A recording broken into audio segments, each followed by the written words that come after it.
Hello, how are you guys? I have Deb. Can you guys see Deb? I see the small picture of Deb now. Perfect. Then that's all that matters. Um, so hello, welcome. Thank you all for joining us in the first of the experimental produced webcasts. So I am Kristen Hayden Safdie. A lot of you I know, which is great. And there are actually some faces that I don't know, which is also great. So I am once a month, probably the first Monday of the month, I am going to host this space where I'm asking someone who is an excellent practitioner of some sort of L&D to talk about a specific project that they have worked on, and then talk about the project itself, the decisions that they made on the way to the final product, what it looked like.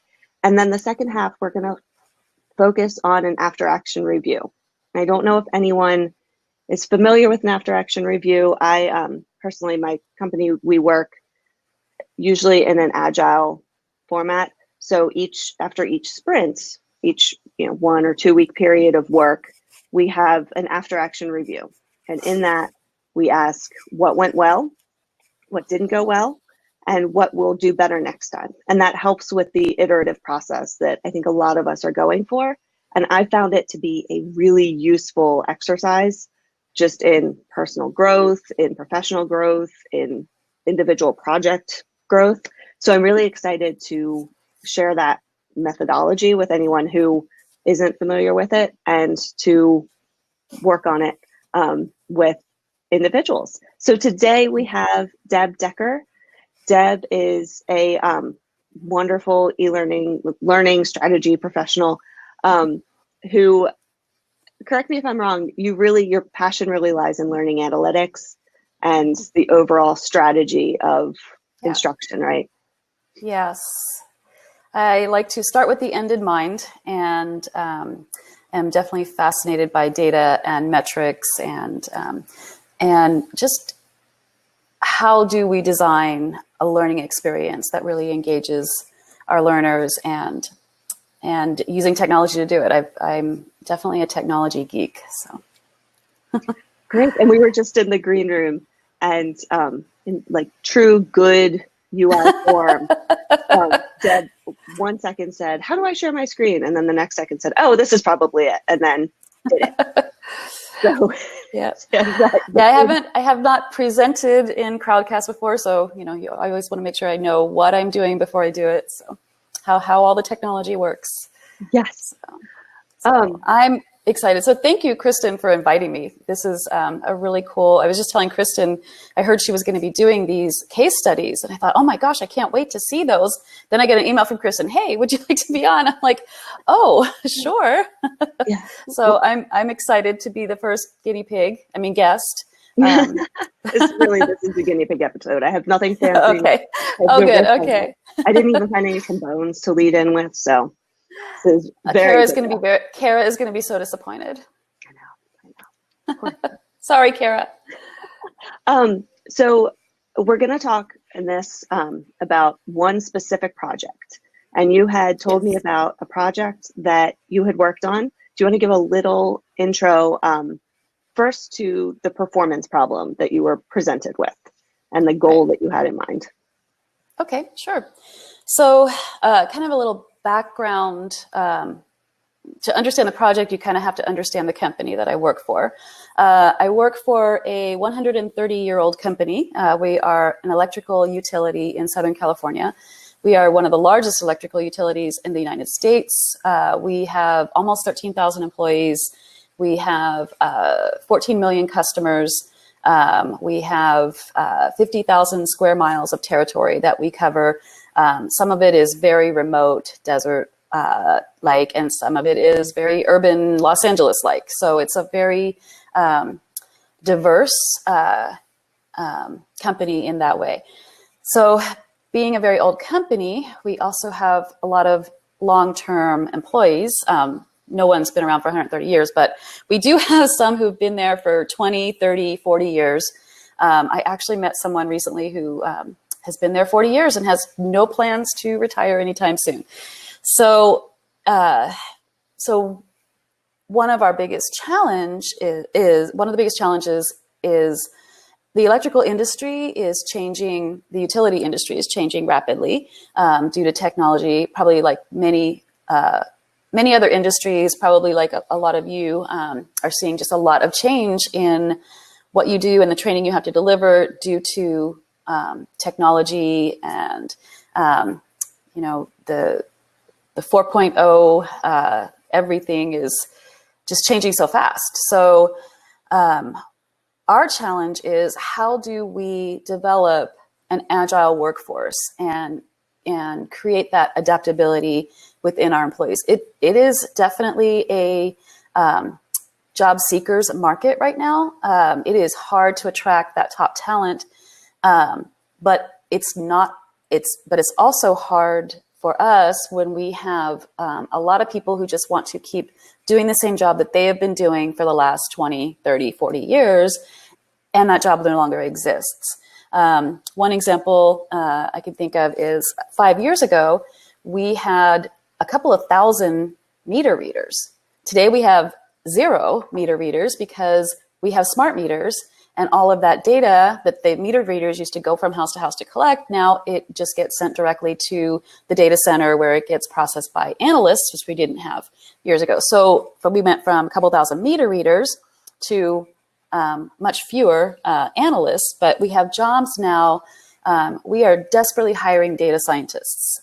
So if you know a data scientist who would like to come work for Southern California Edison, please send them my way. But it's a job that 5 years ago, we didn't even foresee that we would need. So that's how my industry is changing. And that leads me to the problem that we were trying to address. I was engaged last year by our organizational effectiveness team, who are really tasked with developing this agile workforce and continuous improvement. The initiative was in continuous improvement. And so they are using the ProSci change methodology, if you're familiar with ProSci.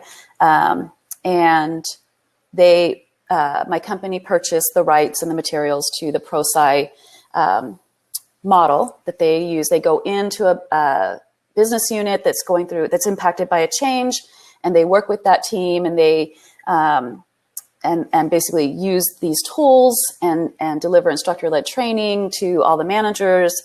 And along with the ProSci materials, there is an e-learning course, which my company chose not to purchase for various reasons. One of them being it didn't really adequately meet our needs, and we wanted something that was specifically not just branded for us, but really specific to our population. So I was engaged to help create the e-learning course. And I know typically we don't just jump to, oh, our customer says they want e-learning, let's give them e-learning. But that actually is the need, is this course to kind of go along with the instructor-led training that they were delivering. So when you have 13,000 employees who have to, and we're not training all 13,000 employees as a blanket training. They're engaged by the business partners. They go in, they do their assessment, they work with the managers, they do the instructor-led training with the managers, but the individual contributors don't get that instructor-led training because we just don't have the resources to do it. So that's where the e-learning came in to fill that gap. So the e-learning is for anyone, leaders, managers, chiefs, and individual contributors. But for the individual contributors, that's quite likely the only formal training they'll get, other than whatever their manager does for them. So that was our problem. And it's amazing. And I was laughing a lot when you explained that to me the first time, because I worked at, not that company, but I worked at that company. Yes. About 2 or 3 years ago, they went through the same change, and it is extraordinarily difficult. It was the same type of thing where people had been there. The average tenure was probably 30 years.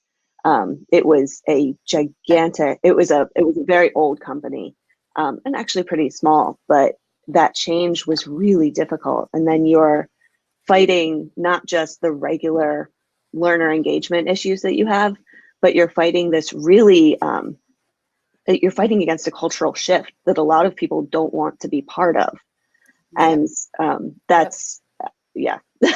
And I'm sure we'll get to that a little bit in the kind of after action part. So how you approached it seemed like you knew that the gap was e-learning. And was the course delivered all at once, or did you space it out? And how did you decide, the length, the width, the height, the just how that would be structured? Good questions. Thank you. So the instructor-led training that they deliver is 3 days. And then there are like kind of follow-ups, again, in-person type follow-ups and that's just for the leaders, managers. So basically I had to take 3 days worth of content and try and put it into, I did not want this thing to be longer than an hour, and it really didn't need to be longer than an hour if it offered enough practice. And then they had other resources as well that they could go into the learning management system and access different other materials. But and an hour still is really long for an e-learning course. We did kind of go back and forth because there really are 3 parts. It's kind of broken down into the pre-change, when you're through the change, and then the reinforcement of the change. So I was debating with myself, do I want to create 3 separate courses or one course that they can go in and out of as many times as they want? And after going kind of back and forth with my subject matter experts, we determined that it was probably better to create one course. And so for a couple of reasons. One is they were going to push the course out to the business units that were impacted by change. When they would engage them, they would push it out to all the employees. But they also wanted people to be able to go into the, we call our learning management system My Learning. They wanted people to be able to go into My Learning and search for the course and self-enroll if that was something they were interested in doing. So having it as one course seemed to be the better idea. They didn't have to take it all at the same time. And so how I got around that was I built the course in Rise and then created 3 storyline blocks within Rise. So the storyline blocks had all the practice, the interactivity, the Rise course kind of around it had kind of information, just kind of about change in general. And then so they would go in to the course and they could complete the first block was called Understanding Change. So they could complete Understanding Change and then go back 2 weeks later and complete Taking Control of Change, and then go back 2 weeks later. So they could go through it as they wanted to, or they could take the whole thing all at once if they had an hour just to sit there and take an e-learning course. So that was how I got around that. I've actually never used Rise. I've used Storyline a lot, but I never had the rights to Rise.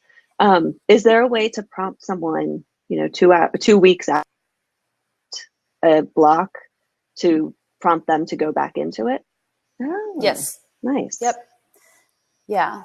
Yeah. If they haven't completed a course, you can set it to say you haven't, just like with any compliance course. If you haven't completed your compliance course, you get those horrible notifications, and then your manager gets those horrible notifications and lets you know you need to complete the compliance course.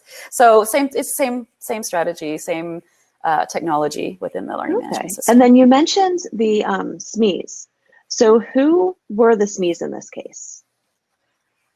So I had 4 SMEs, 2 of whom I was very actively engaged with, and one of whom was kind of the overall project manager, not my project manager, but the project manager for his side of the project. And they are, the 2 gentlemen that I mostly worked with are, they are organizational development professionals. So they're on the organizational effectiveness team. And both of them have master's degrees in organizational design. And they are excellent facilitators and very much understand how to deliver really good instructor-led training. So it was really fun to work with them. They had never done e-learning, but they came into it kind of knowing they want it to be really engaging, really interactive. They even threw in the word gamification. I'm not sure if they knew exactly what that meant, but they thought it sounded fun. So I was excited to have them say, not just say, here's a PowerPoint, can you turn it into an e-learning course? They were like, we need it to be really interactive. We need to give them a lot of practice. And I was like, yeah, I'm in. That sounds That's awesome. the dream. So, they were a dream. So yes. who were some of the other stakeholders that you had in this work? So the stakeholders, really everyone in the company, because if we don't change, it's not like we're going to go out of business, but it's, we are regulated. We have to keep up with the times. We have to start. So renewables is huge here in California. We have to have 50% of our electricity come from renewables by 2024. And so we have to change. Our technology is changing. Our jobs are changing. So the stakeholders really are pretty much everyone in the company, and of course all of our customers who want our rates to stay low. So, but I know what you're looking for. The stakeholders really go all the way up to the executive level. This course, so continuous improvement is one of our values, and so this continuous improvement initiative was a mandate from our executive leadership. Okay, I've always enjoyed working on courses like that more than others. But actually, I'm looking for both, because this really is an example of one of those courses where you are helping people save their jobs.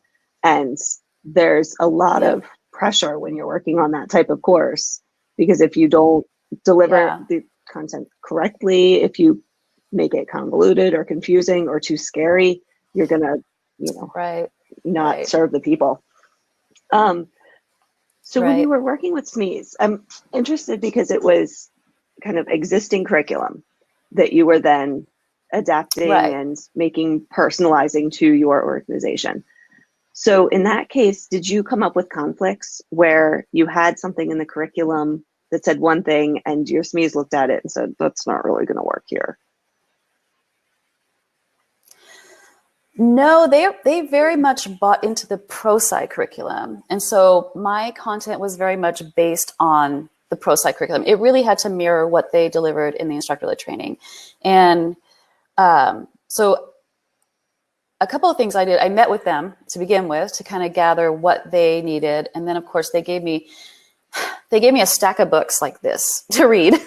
So I had to get through all the material. And then what I did was I sat through their 3-day instructor-led training to see how they delivered the training. And so basically seeing what they did and then trying to translate that into an e-learning. And I will, because I now know how to share my screen, let me share location window. So for example, one of the things they do in the instructor-led training is and this is probably too small for you to read, but this is a breakout exercise they would hand to their groups. And basically they had to assess, the team had to assess where is my group on this organizational change scale? Are we ready for change, not ready for change? And if you can see, for example, there were 12 questions. They just filled it out on a piece of paper. So on a scale of 1 to 5, 1 being there's a compelling business need for change, employees are dissatisfied with the current state, versus 5 being employees,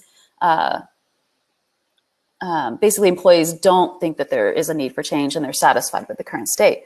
And so these 12 questions, basically they would rate 1 to 5. And then at the very end, you can see there was a sum of organizational health attributes. They totaled it up.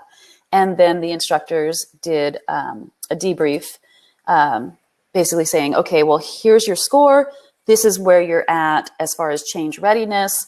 Your organization is very ready or your organization is not ready, and here's how we're going to get you there.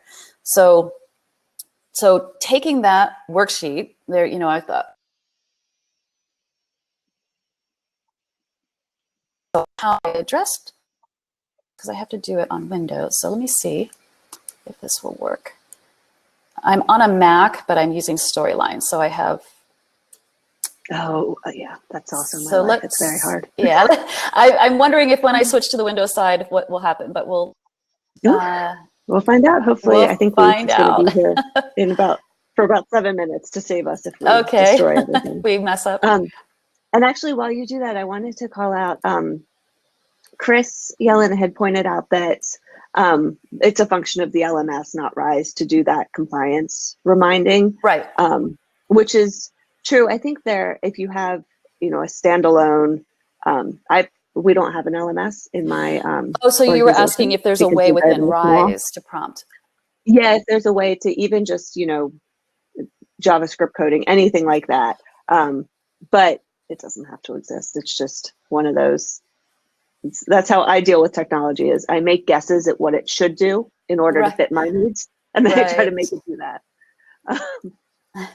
Okay, so I let see me you. see if I can share my Oh, and application Carol's in. window. And Carol, it looks like you work with Deb. Hi, Carol. Okay, can you see my course? Yes. Okay. Can you hear my Beautiful. course? I cannot. Okay, No. that's okay. Actually, if you could hear the voice, you would hear our amazing John Kissinger. And I highly engaging him. But so here's what I did. These were basically instructions for that same. So this is that activity that you saw on the worksheet. This is that same activity. This was how I did it. So you can see the same exact questions, and basically they rate their organization. Employees do not view change as necessary and are satisfied with the current state versus they have a compelling business need for change, and employees are dissatisfied. So they go through all the sliders and let's say we're not ready for this change. And they go through same as if they were just sitting in the classroom circling their answers on the sheet. And they go through all 12 questions.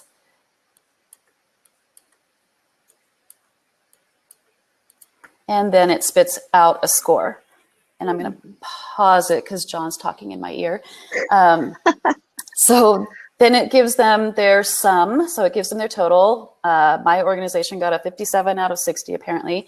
And then it tells them where you fall on the score. So this was kind of the same debrief that they would give in the class, but we had to capture it in an e-learning course. And so it tells them, gives them feedback, and let's see if I can get out of that. That's really cool. And I know, I see we have a question. So that was how I tried to recreate their activities in a way that gave the learners practice, the same, something very close to what they would get. Mm-hmm. So I didn't mean to cut you off. Sorry, Kristen. No, that's I always like seeing examples of ways that e-learning can not necessarily outperform ILT, but I'm always interested in those things that e-learning can do that ILT really can't do. And this is an example of personalizing that experience, because now mm-hmm. you don't have to debrief with the group on generally what people thought.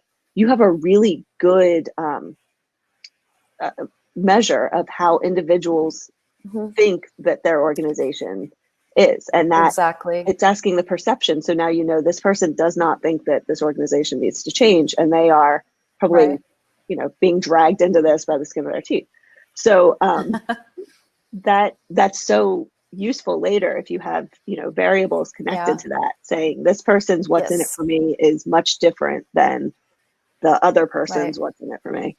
I wanted to Dr. Schroyer asked, did you define for them what you meant by their organization? Was it their team or their department?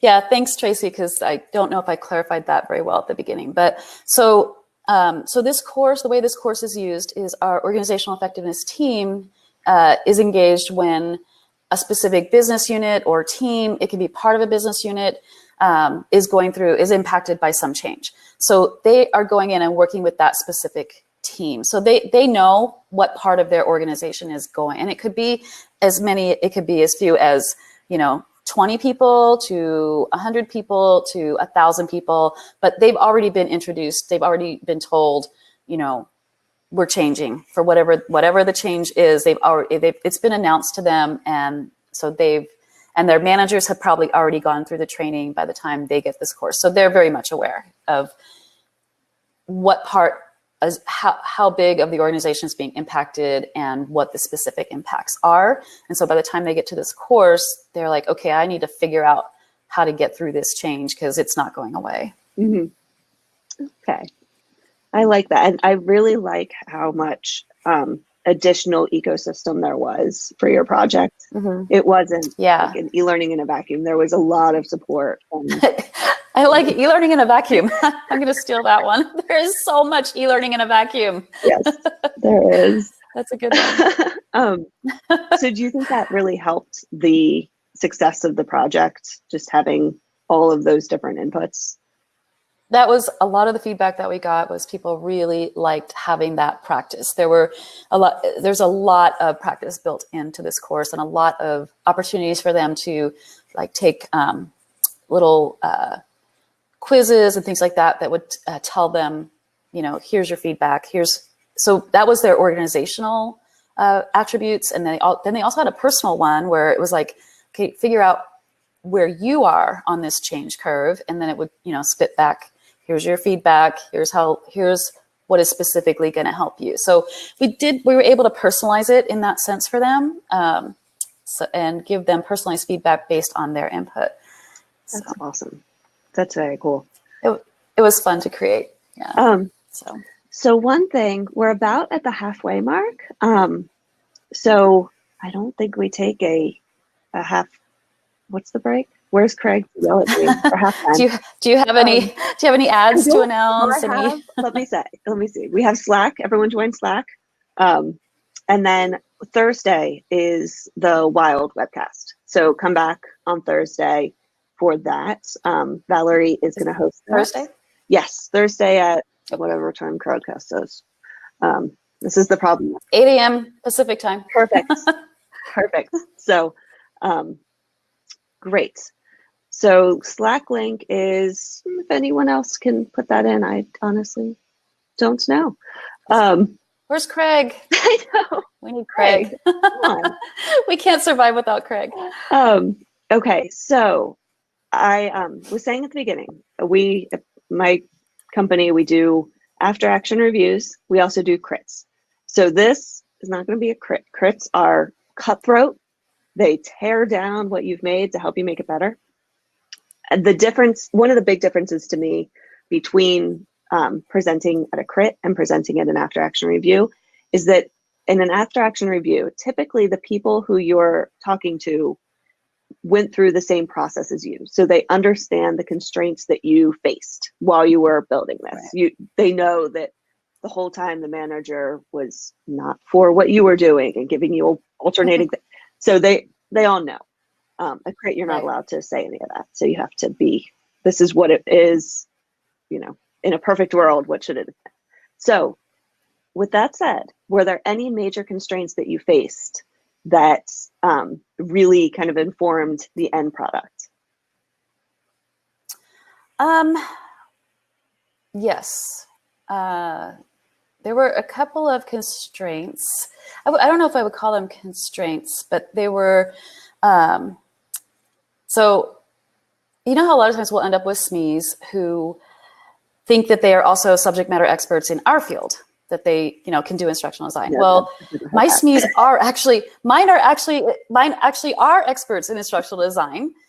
And they are expert facilitators in instructor-led learning, instructor-led training, but they don't know e-learning. They've never done e-learning. So that was my challenge, was I had to acknowledge that, yes, you guys are experts in instructional design. You know how to design training. You know how to deliver really engaging training in a classroom. But it was, so for me, my challenge with them was helping them to understand, yes, that works in a classroom with a live audience. It doesn't really translate to e-learning. E-learning design, as those of you who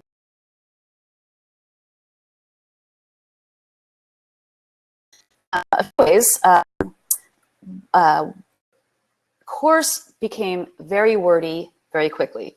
I created a script basically, and then sent it to them for their review, and it came back doubled in size. At one point, it was 4,000 words worth of narration. I thought, oh my gosh, there's just no way.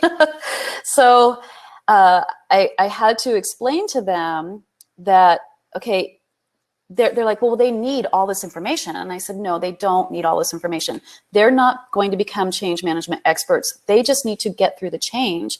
And so I recorded one slide for them and had them sit there and listen to the slide. And it, like, about a minute into it, I said, okay, now this is where your learners have stopped listening. They are now checking email. They are now working on something else. And I said, so listen to everything that goes on past this, because they're not going to hear any of that. So you have to figure out how to fit. And that's where they got it. They're like, oh my gosh, they're not going to. And then it was the, of course, we have to repeat it 3 different times in 3 different ways. And I'm like, no, you don't. They can go back and review the slide. If they don't get it, they can go back and review it. You don't have to keep repeating the same thing. And then it was, you have to tell them what they're going to learn. Then they learn it. Then you tell them what they've learned. And I was like, no, you don't need to do that. And then there was always the, not always, but we ran into the objectives. You have to list the objectives.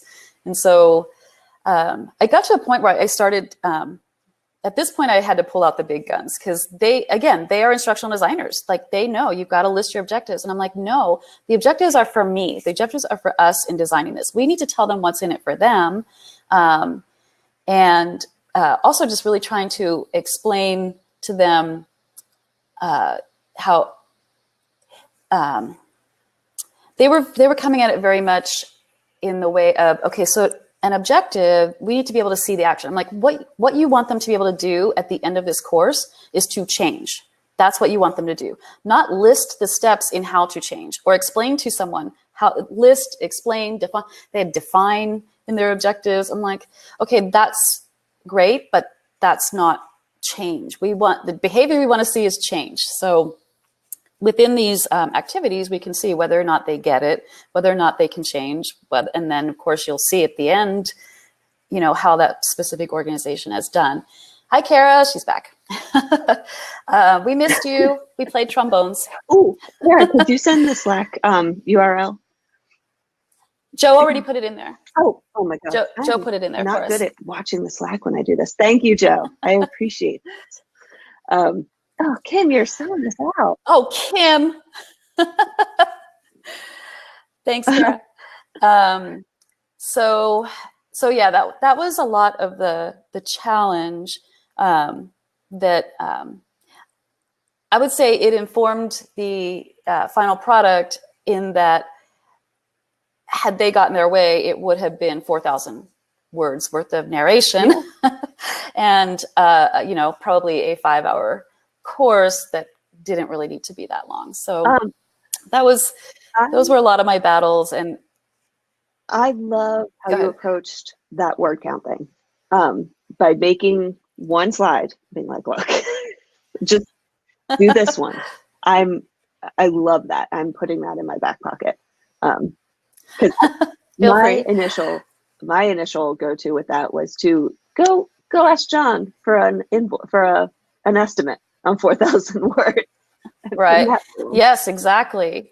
Well, I did use that as well, but not with them specifically, with my manager, who was actually going to be paying for it. I said, we got to cut this down, because this is what it's going to cost. And she's like, oh no, we're not doing that. John is very reasonably priced, and everyone should work with him. 4,000 words is long. Yep. Long. Oh, John would have said no. Yeah, that's the other thing, is John really knows his stuff with that. He's amazing. I have engaged him on several courses, and he always does a stellar job. One thing he doesn't do is a female voice, but he can help you find a female voice if you need one. And I was gonna put, since I was talking about objectives, one of the things I did when I was having a hard time trying to convince them about how objectives should be presented in an e-learning course, or not be presented in an e-learning course. I let's see if I can find my links to put into. I really liked, so I sent them a couple of experts. I brought out the big guns. And so if you ever get into a battle about objectives, here's a couple of ones that I used. So this is Diane Elkins, and she basically tells you in this one how not to do objectives. And if you want to focus on performance, she does this little quiz. Let's see. What else? That's not the quiz one. But anyway, she does do, there's a quiz that you can take where she has a picture of a fireman, and basically it says, what does this person need to do? And there's a fireman standing there, there's a huge fire. What does this person need to do? A, list the steps to put out the fire. B, put out the fire. So it's a very, it really brought it home for them. And then also this one from Kathy Moore. Let's see if I can get back. These are the big guns. These are the right. These are the big guns. Yep. Yeah. So it convinced them. This is Kathy Moore's blog about creating actions, and she says something in there along the lines of, she has a sentence that she puts, and I'm not going to quote it right, but feel free to look at her article. Please look at her article about how to determine whether or not it should be a learning objective. If you need your boss to help you do something, he would say, oh, I can't right now because I have to go help James blank. And so James is moving boxes. He needs to move them safely. So would your boss say to you, I can't help you right now. I have to go help James list the steps of how to safely move a box? Or would you say, I have to go help James figure out how to safely move these boxes? That would be yes, one. Or I have to go help James safely move the boxes. So really going, okay, well, listing steps really isn't going to, but helping him figure out maybe how we're going to do this. So those were both, I sent my subject matter experts those links. I'm like, here's how you approach in an e-learning course. Here's how you would approach objectives. And they're like, oh, we get it. I was about ready to pull out the Will Tallheimer video on his learning objectives, which if you haven't seen that one, that's definitely the big guns. That's great. Yeah, that's an evergreen argument. So I'm glad those are some reasonable constraints to face, I think. So I'm glad. Yeah. So we have about almost 20 minutes left. So I want to go through, for people who are asking what an after action review is, that's kind of what we'll do now. But there are 3 questions that personally at my company, we always ask at an after action review. I think you probably always seen me ask them on Twitter too, but it's what went well, what didn't go well, and what will you do better next time. So first, Deb, what went well overall? Overall, what went well, I think, was the interactivity of the course. And they were already bought in to making it creative and interactive and engaging and gamified. So that was good. One thing I always do, and I highly recommend, is when you send your storyboards to your SMEs and stakeholders, you can't just describe the interactivity. You really need to give them a prototype. And it doesn't have to be fully built out. Don't fully build it out until they say, yes, this is what we want. But they have to actually be able to play with it and see how it's going to work. So it can even just be a wireframe. That slider activity, what I did was there's 12 questions, and that was a lot of programming. For the prototype, I just did 2 of the questions and showed them this is how it's going to look so that they could play with it and say, yeah, we want this, before I spent hours building something that they didn't like. But so Kim wants to know how I storyboard. Kim, it depends on the course. For this one, I storyboarded in a storyboard in a Word document because a lot of the materials were coming from ProSci, and so I could just pull them into the Word document and take screen captures. And then for prototypes, what I did was, since I was using Storyline, I just created a Storyline, the review course, and embedded it into the storyboard. So they would just click on that, it would take them to the prototype, and they could test it out that way. So that's how I did for this course. I've done it in PowerPoint, but what I have not done, and I know a lot of people do this, it just doesn't really work for me, is they'll do the storyboard directly in Storyline or whatever software they're using. I'm not opposed to it. It just doesn't feel good. It doesn't feel right for me. So I don't think there's a right or wrong way. It's just whatever. And sometimes it's like choosing your software tool that you're going to develop in. It's really the course kind of determines it. The content kind of determines how I storyboard. Very visual. So having a lot of tools in your toolkit is a good idea. Very visual content. I usually use PowerPoint if I need to like check that the images are accurate and that they like that. Right. And then, all the narration, that kind of thing in the notes. And then if it's mostly, I want them to focus more on the content than the visuals, which is also the case a lot of the time. Then Word, I think, is a great way to do it. Yeah. And that was how I captured that we are now up to the 4,000 word mark. Was I just looked at the bottom of my Word document. I said, no, this is not going to happen. Yep. Okay. So it was the interactivity, and you said you got good feedback on that as well, right? Yes. Yeah. The SMEs loved it. The stakeholders loved it. The ability to be able to practice with the content built into the course. It's not just I'm going to read about how to change. I'm actually going to apply these principles that I'm learning and see and get feedback on where I'm at in this whole change process. I am doing we're doing a course Wednesday, Thursday, and Friday this week that I'm really excited about, but they've added some blended elements that I'm not loving. And we've done a couple of quizzes, and after every quiz, they say, oh, in class, your instructor will give you feedback. And it's been, 2 weeks of content. And every time I think I need that feedback, to inform the next round of activities.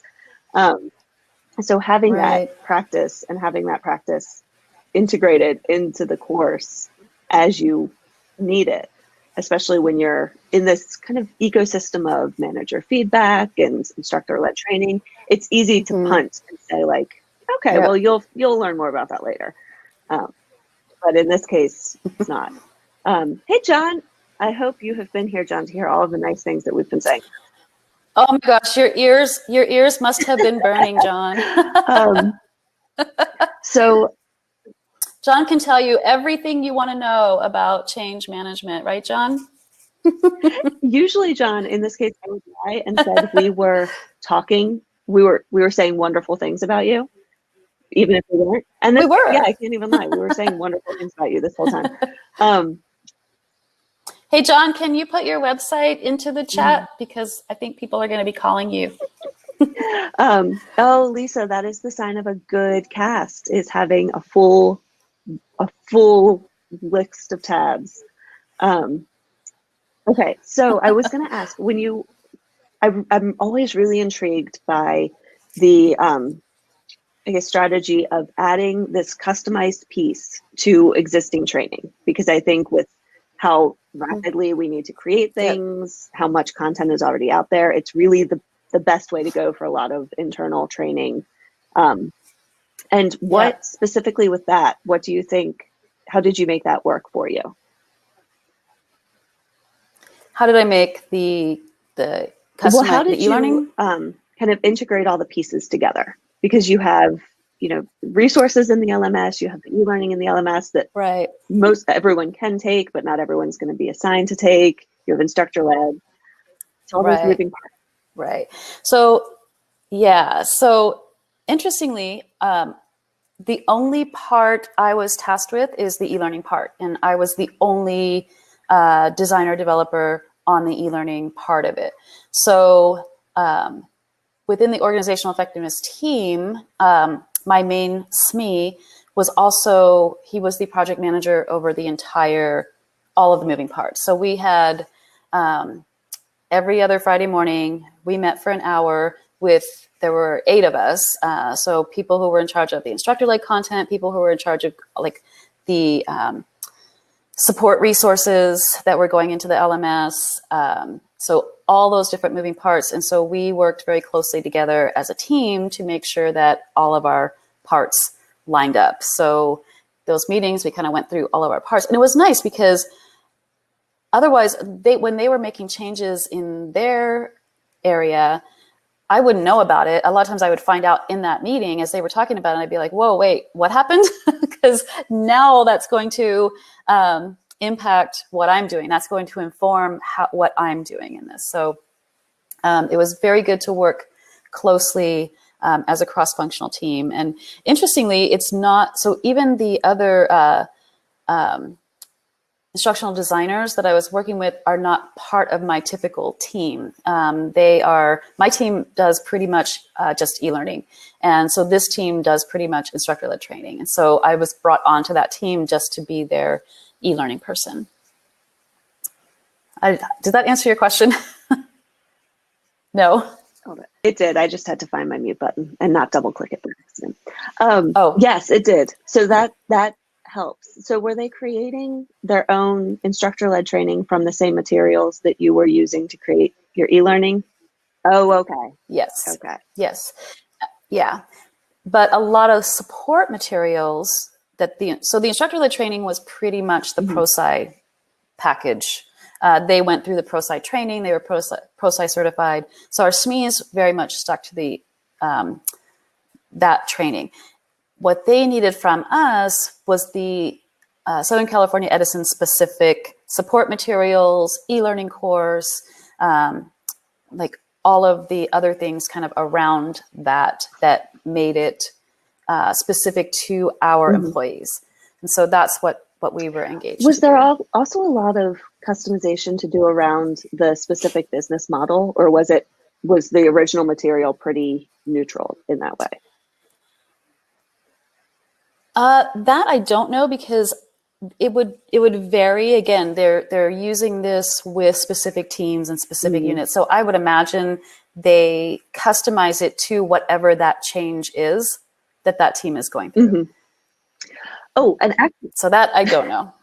I wanted to say, Claudia, since you're in the chat, as someone who I assume took this training, did Claudia take it? Do you know? Claudia. Oh, not Claudia. Carol. I don't know Claudia. Sorry, Carol. Carol. I don't think so. Oh, okay. I was gonna say I want Carol's opinions too on what worked and what didn't. Yeah, I don't know if Carol has seen this course. Oh, well, now she knows. It's in My Learning, Carol, and you have your task for the rest of the day. You can search on it. Yep.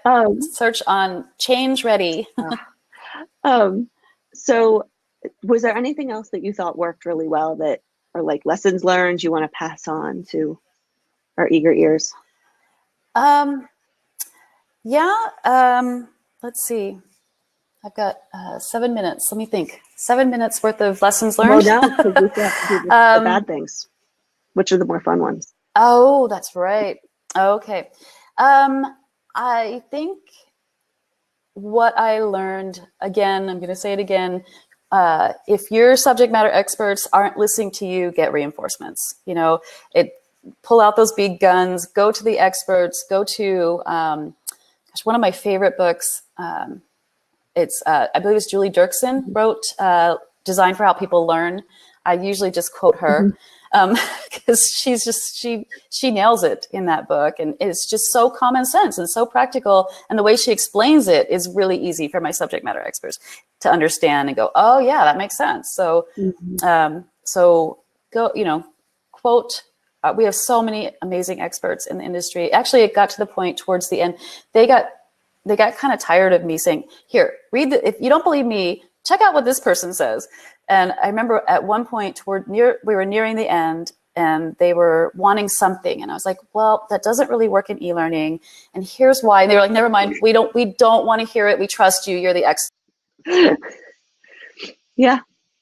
Yeah. That'd be my day. That'd be my year. It's always nice to hear from your sub-experts that they consider you an expert in your field. Yes. So Or at that's a least someone who battle. knows where to find all of the other experts who they do believe. Where to find all the, yes, exactly. Bye, Jack. Thank you for joining. Bye, Jack. So the next one is what didn't work. And it can be anything in the whole project. What just didn't work the way you expected it to or you wanted it to?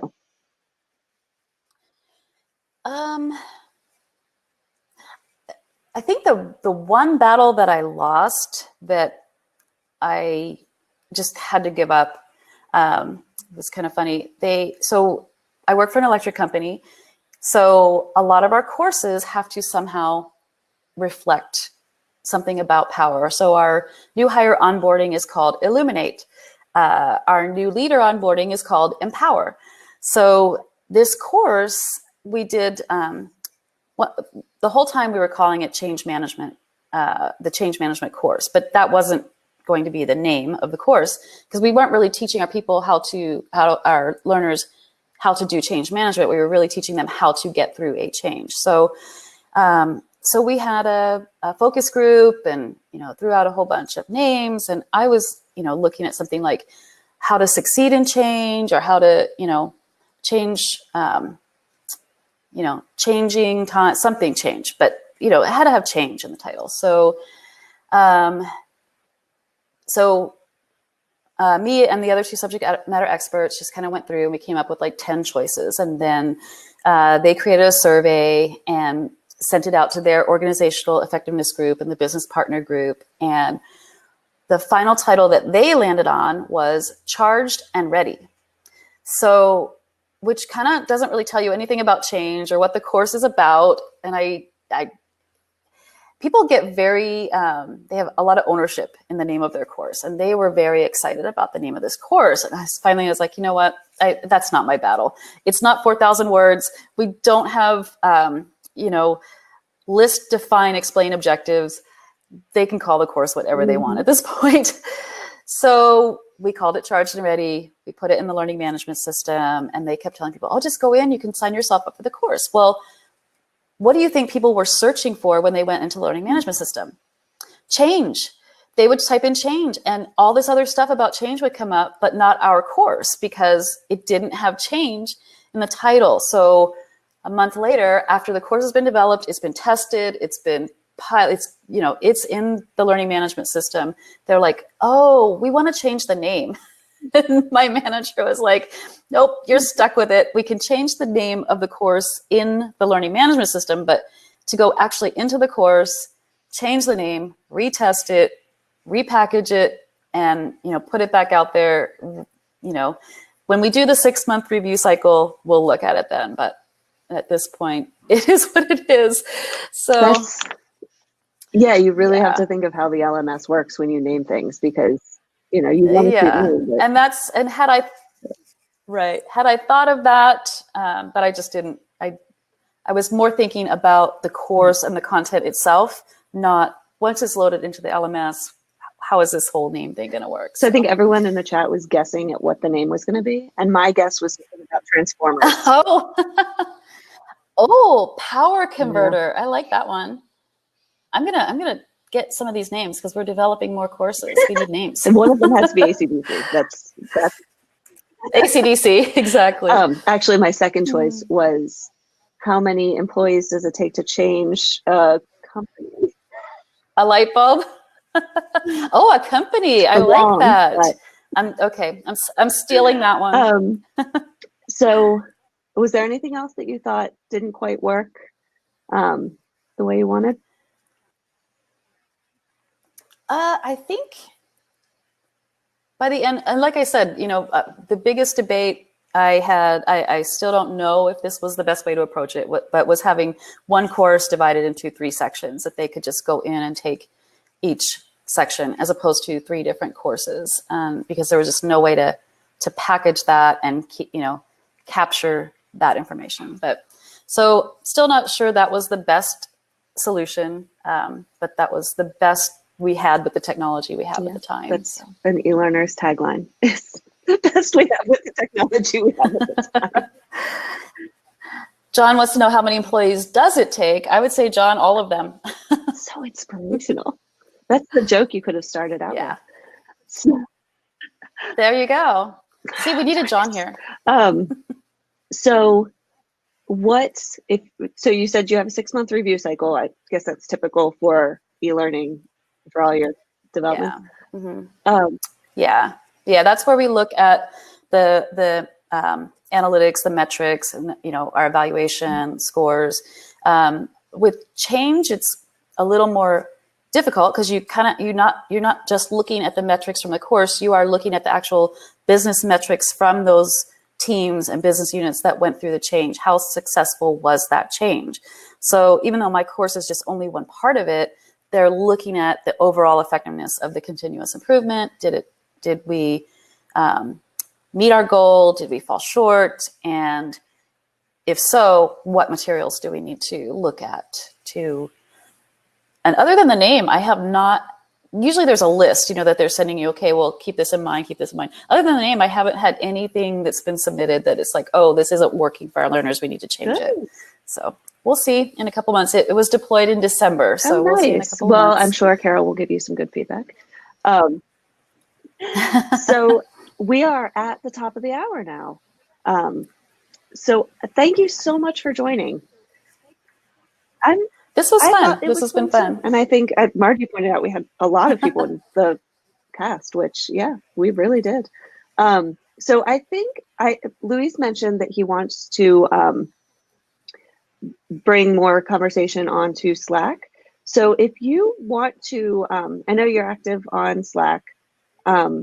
If you want to just post in the general channel, maybe we can post a link, and just if anyone has questions, take them there. Absolutely. But this was really, really fun. Thank you so much for being a good first guest. Yeah. And I know I missed a lot of conversation in the chat, but it was a great, a lot of good input from the chat too. So I'll go back and read those. But if I missed any of your questions, definitely put them in Slack. I'll be checking on Slack. Well, thank you so much. Thank you, everyone. Kristen. I don't think Louise is here to close us out, so I think we just have to leave. We just don't close our browser. Okay. All right. Thanks, everyone. Bye. Have a good day.